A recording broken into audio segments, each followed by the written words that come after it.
My name is Frederick-Douglass Knowles II. I'll be reading my poem, Twin Cotton Skin, a sestina for Gammy. And a sestina uses 6 words throughout the poem.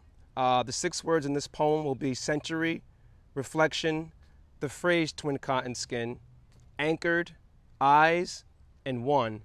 And the poem was inspired by my grandmother, who passed away 2 years ago. She was a month shy of being 102 years of age, and she was a twin, and she lost her twin sister, my Aunt Mary, when they were toddlers many, many years ago.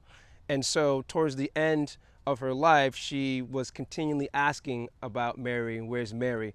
And so this poem is titled Twin Cotton Skin, a sestina for Gammy. My grandmother mourned her sister for a century, racing dementia through a field of reflection, burly thorns nicking the limbs of their twin cotton skin, identical souls swirling like little fat clouds, anchored in wild blue until both collapsed. Her elderly eyes collude on God's reason why she was the chosen one, made to stand. Their mother tied 2 ribbons into one. Twin plaits parted my grandmother's hair a century ago. She was 2. Aunt Mary's age the same in eyes.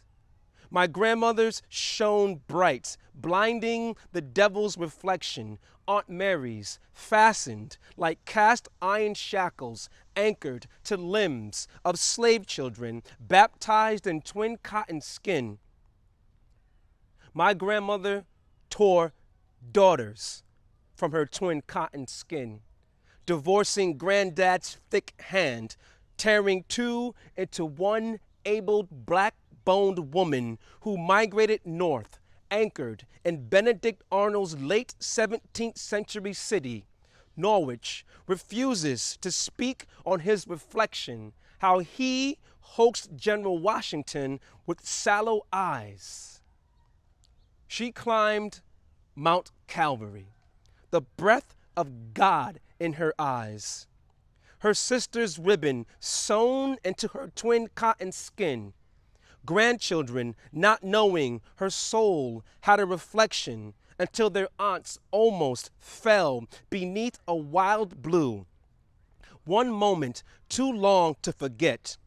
She fought a century for taking too long to run backward, to be anchored by the other half of her lone self, free while anchored by the only shadow she seen smile with her own eyes at the sibling seeking herself for a century, softly, like the nurse that now oils her twin cotton skin.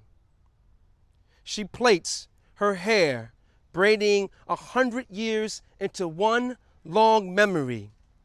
Her head, tender, like a reflection, smiling back into a mirror at a reflection, rearing daughters who fructified grandchildren, anchored by a black-boned woman, shielding her kin under one moon. Her resemblance twinkles in my cousin's eyes, young Georgian sisters who now knit their twin cotton skin. Like Martha and Mary, who parted a century ago. In one last breath, her eyes freed a century of olden memories, anchored in twin cotton skin, beating dementia through a field of reflection.